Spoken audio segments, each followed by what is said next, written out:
L'argent n'est pas réel. Et dans cette série de vidéos, je vais vous expliquer pourquoi est-ce que l'argent n'est pas réel. Avec le premier concept que j'adore, c'est l'illusion de la dette. Je prends cet exemple ici, c'est que on se doit, on est 5 personnes. Ok, ça c'est moi, il y a X, Y, P, W. On est 5 personnes. Et du coup, on se doit tous 20 francs. Ok, ça peut être 20 francs, 20 millions. Là, le schéma, c'est sur 5 personnes, ça peut être 10, 30, 40, 50 personnes. Ça change absolument rien au concept. C'est que là, on va prendre avec 5 parce que le tableau est trop petit.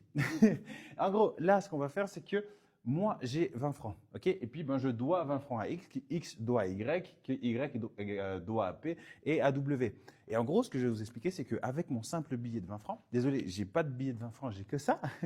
Avec mon simple billet de 20 francs, je vais pouvoir enlever toute la dette. Et vous allez voir à la fin ce qui se passe. C'est que moi, j'ai mon billet de 20 francs, je le donne à X. Ok, X va utiliser mon billet de 20 francs pour le donner à Y.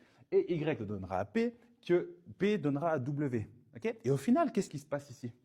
Une fois qu'on arrive au W, W me rend l'argent. W me rend l'argent. Du coup, au final, l'argent que j'ai donné, il a fait le tour, il a supprimé la dette de son franc, et au final, l'argent me revient.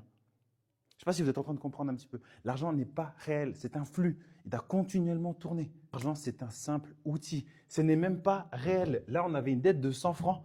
La personne a sorti 20 et elle a toujours 20 à la fin. Et pourtant, la dette n'existe plus. Arrêtez d'avoir peur de l'argent. Utilisez l'argent. L'argent n'est pas néfaste du moment que vous n'en faites pas une obsession. Et en fait, je vais faire une petite série de vidéos juste pour vous expliquer à quel point l'argent n'est pas réel. Ok? Très important. On se retrouve pour la suite.